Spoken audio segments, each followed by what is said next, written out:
ರೇಣುಕಾಸ್ವಾಮಿ ಕೊಲೆ ಕೇಸ್ನಲ್ಲಿ ನಟ ದರ್ಶನ್ಗಿಲ್ಲ ಬಿಡುಗಡೆ ಭಾಗ್ಯ. ಇನ್ನು 1 ವರ್ಷ ಜೈಲೇ ಗತಿ. ಇಂಧನ ಮತ್ತಷ್ಟು ಏರಿಕೆ, ಜನ ಕಂಗಾಲು. ಕೇಂದ್ರದ ವೈಫಲ್ಯ ಅಂತ ಕಾಂಗ್ರೆಸ್ ಕಿಡಿ. ಖಾಸಗಿ ಬಸ್ ಟಿಕೆಟ್ ದರವು ಏರಿಕೆ, ದುಬಾರಿ ದುನಿಯಾ. ಹಾಗಾದ್ರೆ ಯಾವುದಕ್ಕೆಲ್ಲ ಏರಿಕೆ ಆಗಿದೆ? ಎಲ್ಲದರ ಸಂಕ್ಷಿಪ್ತ ವರದಿಯನ್ನು ನೋಡೋಣ ಕರ್ನಾಟಕ ಟಾಪ್ 20ಯಲ್ಲಿ. ಜಾಮೀನು ನಿರೀಕ್ಷೆಯಲ್ಲಿದ್ದ ನಟ ದರ್ಶನ್ಗೆ ಆಘಾತವಾಗಿದೆ. ದರ್ಶನ್ಗೆ 1 ವರ್ಷ ಜೈಲೇ ಗತಿಯಾಗಿದೆ. 1 ವರ್ಷದಲ್ಲಿ ವಿಚಾರಣೆ ಮುಗಿಸಿ ಒಂದು ವೇಳೆ ಮುಗಿಯದೇ ಇದ್ರೆ ಆಗ ಜಾಮೀನಿಗೆ ಅರ್ಜಿ ಸಲ್ಲಿಸಿ ಅಂತ ಸುಪ್ರೀಂ ಕೋರ್ಟ್ ಆದೇಶ ಕೊಟ್ಟಿದೆ. ಇದರಿಂದಾಗಿ ಮುಂದಿನ ವರ್ಷ ಮೇ 15ನೇ ತಾರೀಕು ತನಕ ದರ್ಶನ್ಗೆ ಬಿಡುಗಡೆ ಭಾಗ್ಯ ಇಲ್ಲದಂತಾಗಿದೆ. ರೇಣುಕಾಸ್ವಾಮಿ ಕೊಲೆ ಕೇಸ್ನಲ್ಲಿ ಜೈಲು ವಾಸದಲ್ಲಿರುವ ನಟ ದರ್ಶನ್ ಜಾಮೀನು ಕೋರಿ ಸಲ್ಲಿಸಿದ್ದ ಅರ್ಜಿ ವಿಚಾರಣೆ ಸುಪ್ರೀಂ ಕೋರ್ಟ್ನಲ್ಲಿ ನಡೆಯಿತು. ಈ ವೇಳೆ ದರ್ಶನ್ ಪರ ವಾದ ಮಂಡಿಸಿದ ಮುಕುಲ್ ರೋಹಟಗಿ ಮೂಲಸೌಕರ್ಯ ಕೊಡ್ತಾ ಇಲ್ಲ, ಕ್ವಾರಂಟೈನ್ ಸೆಲ್ನಲ್ಲಿಟ್ಟಿದ್ದಾರೆ, ಯಾರ ಬಳಿ ಕೂಡ ಮಾತನಾಡುವ ಅವಕಾಶ ಕೊಡ್ತಾ ಇಲ್ಲ, ಕುಟುಂಬ ಭೇಟಿ ಮಾಡೋದಕ್ಕೆ ಗ್ಲಾಸ್ನಲ್ಲಿ ಭೇಟಿ ಮಾಡಬೇಕು, ಸಾಧ್ಯವಾದರೆ ಪ್ರತಿದಿನ ವಿಚಾರಣೆ ನಡೆಸಿ ಅಂತ ವಾದ ಮಂಡಿಸಿದ್ರು. ವಾದ ಆಲಿಸಿದ ಕೋರ್ಟ್ ಪ್ರತಿದಿನ ವಿಚಾರಣೆ ಮಾಡಿ ಇಂದಿನಿಂದ 1 ವರ್ಷದಲ್ಲಿ ವಿಚಾರಣೆ ಮುಗಿಸಬೇಕು, 1 ವರ್ಷದಲ್ಲಿ ಏನೂ ಆಗಿಲ್ಲ ಅಂದ್ರೆ ಮತ್ತೆ ಜಾಮೀನಿಗೆ ಬರಬಹುದು ಅಂತ ದರ್ಶನ್ ಪರ ವಕೀಲರಿಗೆ ಕೋರ್ಟ್ ಸೂಚನೆ ಕೊಟ್ಟಿದೆ. ಜೈಲಿನ ಸೂಪರಿಂಟೆಂಡೆಂಟ್ಗೆ ಅಗತ್ಯ ಸೌಲಭ್ಯಕ್ಕೆ ಸೂಚಿಸಿದ ನ್ಯಾಯಾಧೀಶರು ಕ್ವಾರಂಟೈನ್ ವಿಚಾರ ನಾವು ಮುಟ್ಟೋದಿಲ್ಲ ಅಂತ ಅರ್ಜಿ ಇತ್ಯರ್ಥಪಡಿಸಿದೆ. ಇದರೊಂದಿಗೆ 1 ವರ್ಷ ದರ್ಶನ್ಗೆ ಜೈಲೇ ಗತಿಯಾಗಿದೆ. ವಿಚಾರಣೆ ಮುಗಿಯೋ ತನಕ ದರ್ಶನ್ಗೆ ಅಜ್ಞಾತವಾಸ ತಪ್ಪಲ್ಲ. ಪ್ರಧಾನಿ ಮೋದಿ ಮಿತ ಬಳಕೆ ಮನವಿ ಬೆನ್ನಲ್ಲೇ ಜನರಿಗೆ ಶಾಕ್ ಮೇಲೆ ಶಾಕ್. ಬಂಗಾರ ಬೆಲೆ ಏರಿಕೆ ಬೆನ್ನಲ್ಲೇ ಪೆಟ್ರೋಲ್ ಡೀಸೆಲ್ ದರದಲ್ಲೂ ಹೆಚ್ಚಳವಾಗಿದೆ. ಮಧ್ಯರಾತ್ರಿಯಿಂದಲೇ ದೇಶಾದ್ಯಂತ ₹3 ಪೆಟ್ರೋಲ್ ಡೀಸೆಲ್ ದರದಲ್ಲಿ ಏರಿಕೆ ಆಗಿದೆ. ಅಂತಾರಾಷ್ಟ್ರೀಯ ಮಾರುಕಟ್ಟೆಯಲ್ಲಿ ಕಚ್ಚಾ ತೈಲ ಅಭಾವ, ಮಧ್ಯಪ್ರಾಚ್ಯ ಸಂಘರ್ಷದ ಎಫೆಕ್ಟ್ನಿಂದ ದರ ಏರಿಕೆ ಕಂಡಿದೆ. ಮೊದಲ ಹಂತದಲ್ಲಿಯೇ ₹3 ದರ ಏರಿಕೆಯಾಗಿದ್ದು, ಒಂದು ವಾರದಲ್ಲಿ 10 ರಿಂದ ₹12 ತನಕ ದರ ಏರಿಕೆಯಾಗುವ ಸಾಧ್ಯತೆ ಇದೆ. ಬೆಂಗಳೂರಿನಲ್ಲಿ ಪೆಟ್ರೋಲ್ ದರ ಲೀಟರ್ಗೆ ₹106.17 ಆಗಿದೆ. ಡೀಸೆಲ್ ಲೀಟರ್ಗೆ ₹94.10 ಹೆಚ್ಚಳವಾಗಿದೆ. ದರ ಏರಿಕೆಯಿಂದ ತತ್ತರಿಸಿದ್ದ ಜನರಿಗೆ ಪೆಟ್ರೋಲ್ ಡೀಸೆಲ್ ದರ ಏರಿಕೆ ಗಾಯದ ಮೇಲೆ ಬರೆ ಎಳೆದಂತಾಗಿದೆ. ಈ ರೀತಿ ದರ ಏರಿಕೆಯಾದ್ರೆ ಜೀವನ ನಡೆಸೋದಾದ್ರೂ ಹೇಗೆ ಅಂತ ಆಕ್ರೋಶ ವ್ಯಕ್ತಪಡಿಸಿದ್ದಾರೆ. Sir, state to central tax ಆಗ್ತಿದೆಯಲ್ಲ, ಫಸ್ಟ್ ಅದನ್ನು ಕಡಿಮೆ ಮಾಡಿದ್ರೆ ಆಬ್ವಿಯಸ್ಲಿ ಟ್ಯಾಕ್ಸ್ ಏನಾದರೂ ಇದನ್ನ ಆ್ಯಡ್ ಮಾಡ್ತಿದ್ದೀವೋ ಅದು ಕಡಿಮೆ ಆಗುತ್ತೆ. ಅದೇ ಆ್ಯಡ್ ಮಾಡೋದು ಯಾರೂ ಕೇಳಲ್ಲ. ಸೆಂಟ್ರಲ್ ಟ್ಯಾಕ್ಸು ಸ್ಟೇಟ್ ಟ್ಯಾಕ್ಸ್ ಅಂತ ಎರಡೆರಡು ಆ್ಯಡ್ ಮಾಡ್ತಾರೆ, ಮತ್ತು ರೋಡ್ ಟ್ಯಾಕ್ಸ್ ಅಂತ ಒಂದು ₹2 ಆ್ಯಡ್ ಮಾಡ್ತಾರೆ, ದೂರ ಪ್ರಾಫಿಟ್ ಆ್ಯಡ್ ಮಾಡ್ತಾರೆ. ಹೆಂಗಂದ್ರೆ ಹಿಂಗೆ ಜೊತೆಲೆ ಸಾಯೋದೆ. ಹೆಂಗೆ ಬದುಕಂದ್ರೆ ಯಾರೇ ಬಂದ್ರೂ ಬದಲಾಗಲ್ಲ. ಬಡವರಾಗಿ ಸಾಯಬೇಕು, ಜೀವನ ಉದ್ಧಾರ ಎಲ್ಲ ಆಗಲ್ಲ. ಇನ್ನೂ ಏನೇನು ಮಾಡೋಕ್ಕೆ ಕಾಯ್ಕೊಂಡಿದ್ದಾರೆ ಈ ಜನನ. ಪೆಟ್ರೋಲ್ ಡೀಸೆಲ್ ದರ ಏರಿಕೆ ಬೆನ್ನಲ್ಲೇ ಸಿಎನ್ಜಿ ಗ್ಯಾಸ್ ದರವು ಏರಿಕೆ ಕಂಡಿದೆ. ಸಿಎನ್ಜಿ ಗ್ಯಾಸ್ ದರದಲ್ಲಿ ₹3 ಏರಿಕೆ ಆಗಿದೆ. ಬೆಂಗಳೂರಿನಲ್ಲಿ ₹90 ಇದ್ದ ಸಿಎನ್ಜಿ ದರ ಈಗ ₹93ಗೆ ಏರಿಕೆ ಆಗಿದೆ. ಮಧ್ಯಪ್ರಾಚ್ಯ ಯುದ್ಧದ ಎಫೆಕ್ಟ್ನಿಂದ ತತ್ತರಿಸಿದ್ದ ಆಟೋ ಚಾಲಕರು ಸಿಎನ್ಜಿ ದರ ಏರಿಕೆಯಿಂದ ಮತ್ತಷ್ಟು ಸಂಕಷ್ಟಕ್ಕೆ ಸಿಲುಕಿದ್ದಾರೆ. ದಿನಗೂಲಿ ಮಾಡುವವರ ಮೇಲೆ ಗದ ಪ್ರಹಾರ ಅಂತ ಆಟೋ ಚಾಲಕರು ಆಕ್ರೋಶ ವ್ಯಕ್ತಪಡಿಸಿದ್ದಾರೆ. ಸದ್ಯ ಸಿಎನ್ಜಿ ದರ ₹3 ಹೆಚ್ಚಳವಾಗಿದ್ದು, ಇಂದಿನಿಂದಲೇ ಪರಿಷ್ಕೃತ ದರ ಜಾರಿಯಾಗಿದೆ. ಯುದ್ಧ ಹೀಗೆ ಮುಂದುವರೆದ ಫೇಸ್ 2 ತೈಲ ದರ ಏರಿಕೆಯ ಬಿಸಿಯು ತಟ್ಟಬಹುದು. ಶೀಘ್ರದಲ್ಲಿಯೇ ದಿನನಿತ್ಯ ಬಳಕೆ ವಸ್ತುಗಳ ದರ ಏರಿಕೆ ಆಗಲಿದೆ ಅಂತ ಆರ್ಥಿಕ ತಜ್ಞರು ಎಚ್ಚರಿಸಿದ್ದಾರೆ. ಯಾಕಂದ್ರೆ ಪ್ರತಿನಿತ್ಯ OMCಗಳಿಗೆ 1600 ಕೋಟಿಯಷ್ಟು ನಷ್ಟ ಉಂಟಾಗ್ತಿದೆ. ಹೀಗಾಗಿ ಹಾಲು, ತರಕಾರಿ, ಅಕ್ಕಿ, ಬೇಳೆ, ಗೋಧಿ, ಎಣ್ಣೆ ಸೇರಿದಂತೆ ಎಲ್ಲಾ ದರಗಳು ತಕ್ಷಣ ಏರಿಕೆ ಆಗಲಿದೆ ಅಂತಿದ್ದಾರೆ ಆರ್ಥಿಕ ತಜ್ಞರು. ಪೆಟ್ರೋಲ್, ಡೀಸೆಲ್ ಬೆಲೆ ಏರಿಕೆ ಎಫೆಕ್ಟ್ ಜನಸಾಮಾನ್ಯರ ಮೇಲೆ ಇನ್ನಷ್ಟು ಹೊರೆ ಬಿದ್ದಿದೆ. ತೈಲ ದರ ಏರಿಕೆ ಬೆನ್ನಲ್ಲೇ ಖಾಸಗಿ ಬಸ್ ಟಿಕೆಟ್ ದರ ಹೆಚ್ಚಳ ಮಾಡಲಾಗಿದೆ. ಶೇಕಡಾ 20 ರಿಂದ 30ರಷ್ಟು ಟಿಕೆಟ್ ದರ ಏರಿಕೆ ಮಾಡಿದ್ದು, ಇಂದು ಮಧ್ಯರಾತ್ರಿಯಿಂದಲೇ ನೂತನ ದರ ಏರಿಕೆ ಜಾರಿಯಾಗಲಿದೆ. ನಿತ್ಯ ಕನಿಷ್ಠ 150 ಲೀಟರ್ ಡೀಸೆಲ್ ಹಾಕಿಸಿಕೊಳ್ತೇವೆ. ಪ್ರತಿ ಟ್ರಿಪ್ಗೆ ಹೆಚ್ಚುವರಿಯಾಗಿ ₹450 ಹೊರೆ ಆಗಲಿದೆ. ಇಂಧನ ಬೆಲೆ ಏರಿಕೆಯಿಂದ ಟಿಕೆಟ್ ದರ ಏರಿಕೆ ಅನಿವಾರ್ಯವಾಗಿದೆ ಅಂತ ಕರ್ನಾಟಕ ರಾಜ್ಯ ಖಾಸಗಿ ಬಸ್ ಮಾಲೀಕರ ಸಂಘ ಮಾಹಿತಿ ನೀಡಿದೆ. ಇತ್ತ ರಾಜ್ಯ ಟ್ರಾವೆಲ್ ಪ್ಯಾಸೆಂಜರ್ ವಾಹನಗಳ ದರ ಏರಿಕೆಗೆ ನಿರ್ಧರಿಸಲಾಗಿದೆ. ರಾಜ್ಯ ಟ್ರಾವೆಲ್ ಪ್ಯಾಸೆಂಜರ್ ವಾಹನಗಳ ದರ 10% ಇಂದ 15% ನಷ್ಟು ಏರಿಕೆ ಮಾಡಲು ಕರ್ನಾಟಕ ರಾಜ್ಯ ಟ್ರಾವೆಲ್ ಆಪರೇಟರ್ ಅಸೋಸಿಯೇಷನ್ ನಿರ್ಧಾರ ಕೈಗೊಂಡಿದೆ. ರಾಜ್ಯಾದ್ಯಂತ ಪ್ಯಾಸೆಂಜರ್ ಟ್ರಾನ್ಸ್ಪೋರ್ಟ್ 3.5 ಲಕ್ಷ ವಾಹನಗಳಿವೆ. ಪ್ರಮುಖವಾಗಿ ಬಾಡಿಗೆ ಟ್ಯಾಕ್ಸಿ, ಕ್ಯಾಬ್ಗಳು ಇದರಲ್ಲಿ ಬರಲಿವೆ. ಮತ್ತೊಂದೆಡೆ ಓಲಾ, ಊಬರ್ ದರ ಏರಿಕೆಯ ಬಗ್ಗೆಯೂ ಚರ್ಚೆ ನಡೆದಿದೆ. ಸೋಮವಾರ ಓಲಾ, ಊಬರ್ ಚಾಲಕರ ಸಂಘ ಸಭೆ ಸೇರಿ ಮುಂದಿನ ನಿರ್ಧಾರ ಕೈಗೊಳ್ಳಲಿದೆ.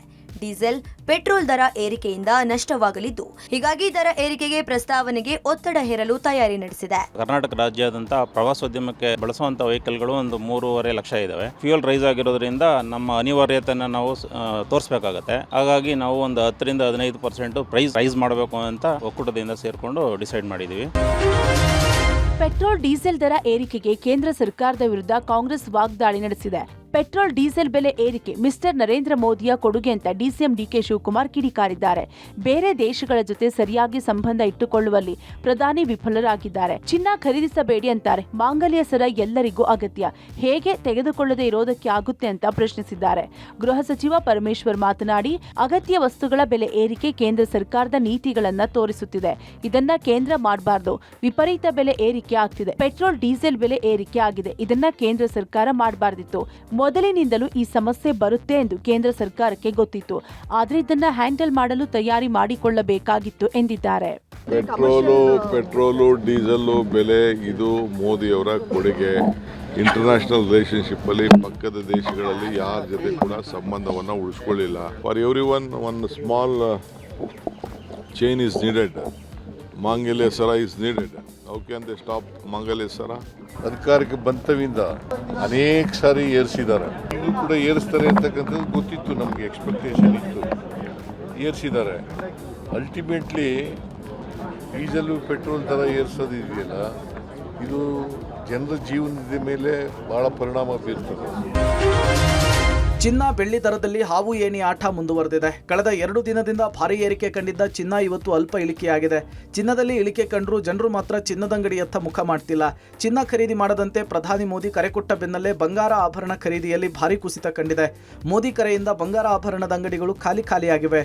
ಶುಕ್ರವಾರ ಬಂಗಾರ ಖರೀದಿಗೆ ಮುಗಿಬೀಳ್ತಾ ಇದ್ದಂತಹ ಜನರು ನಿರಾಸಕ್ತಿ ತೋರಿದ್ದಾರೆ. ನಾಳೆಯಿಂದ ಅಧಿಕ ಮಾಸ ಪ್ರಾರಂಭ ಹಿನ್ನೆಲೆಯಲ್ಲಿ ಇವತ್ತೇ ಬಂಗಾರ ಖರೀದಿ ಮಾಡ್ತಾ ಇದ್ದ ಕಾರಣ ಇವತ್ತು ಶುಕ್ರವಾರ ಬಲುಜೋರು ಬಂಗಾರದ ವ್ಯಾಪಾರ ನಡೆಯಬೇಕಿತ್ತು. ಆದರೆ ಬೆಳಗಾವಿ ಜಿಲ್ಲೆಯ ಚಿಕ್ಕೋಡಿ ಉಪವಿಭಾಗ ವ್ಯಾಪ್ತಿಯಲ್ಲಿ ಚಿನ್ನದ ಅಂಗಡಿಗಳು ಖಾಲಿಯಾಗಿದ್ವು.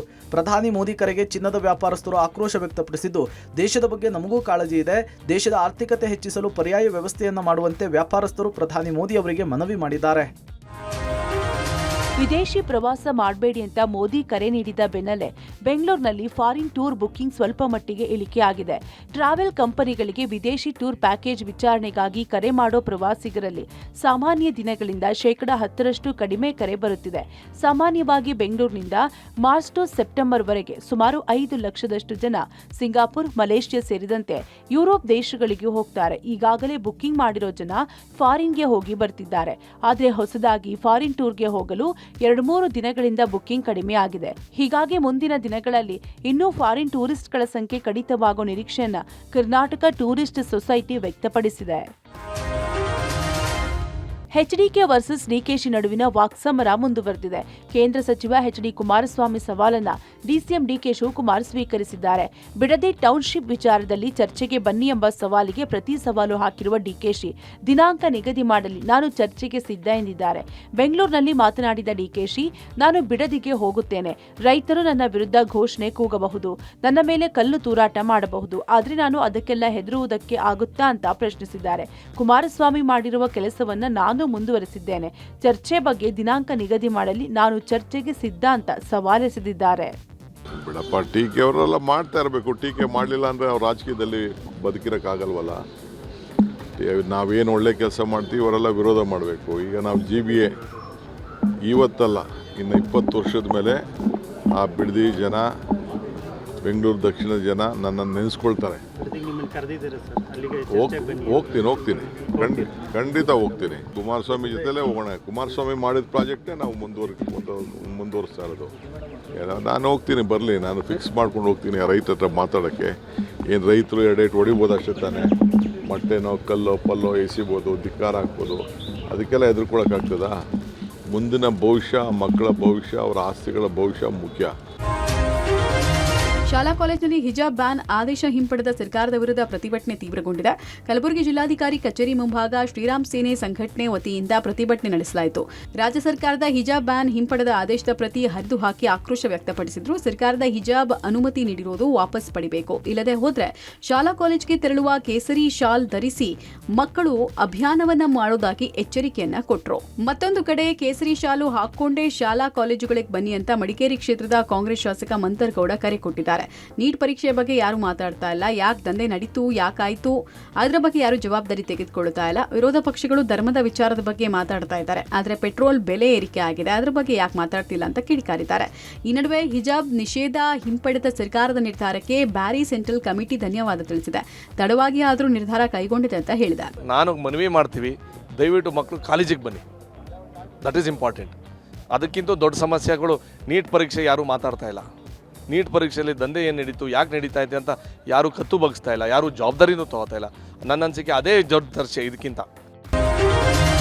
ಶಾಲಾ ಕಾಲೇಜು ಪ್ರಾರಂಭಕ್ಕೆ 15 ದಿನ ಬಾಕಿ ಇರುವಾಗಲೇ ಹಿಜಾಬ್ ವಿವಾದ ತಲೆದೂರಿದೆ.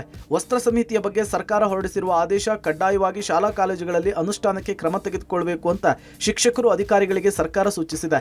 ಸರ್ಕಾರದ ಆದೇಶ ಜಾರಿಗೆ ಶಿಕ್ಷಕರು ಅಧಿಕಾರಿಗಳಿಗೆ ಶಿಕ್ಷಣ ಇಲಾಖೆ ಟಾಸ್ಕ್ ಕೊಟ್ಟಿದೆ. ಶಾಲೆ ಮತ್ತು ಕಾಲೇಜು ಉಸ್ತುವಾರಿ ಸಮಿತಿಗಳ ಜೊತೆಗೆ ಮಾತನಾಡಿ ಆದೇಶವನ್ನು ಜಾರಿಗೆ ತರುವುದಕ್ಕೆ ಕ್ರಮ ವಹಿಸಬೇಕು.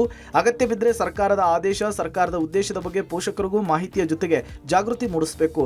ಯಾವುದೇ ವಿದ್ಯಾರ್ಥಿಗೆ ಹಿಜಾಬ್ ಸೇರಿದಂತೆ ಸರ್ಕಾರ ಹೊರಡಿಸಿರುವ ವಸ್ತ್ರ ಸಮಿತಿಯ ಆದೇಶದ ಬಗ್ಗೆ ಒತ್ತಡ ಮಾಡುವಂತಿಲ್ಲ. ಶಾಲಾ ಕಾಲೇಜುಗಳಲ್ಲಿ ಆದೇಶದಿಂದ ಗೊಂದಲದ ವಾತಾವರಣ ನಿರ್ಮಾಣವಾಗದಂತೆ ಕ್ರಮ ವಹಿಸಬೇಕು ಅಂತ ಸೂಚಿಸಿದ್ದಾರೆ. ಶಾಲಾ ಕಾಲೇಜುಗಳ ಆವರಣದಲ್ಲಿ ಅನಗತ್ಯ ವ್ಯಕ್ತಿಗಳು ಬಾರದಂತೆ ಕ್ರಮ ವಹಿಸುವುದು, ಸಂಘಟನೆಗಳ ಪ್ರವೇಶಕ್ಕೂ ಅವಕಾಶ ಕೊಡದಂತೆ ಕ್ರಮ ವಹಿಸಬೇಕು ಅಂತ ಆದೇಶಿಸಿದ್ದಾರೆ.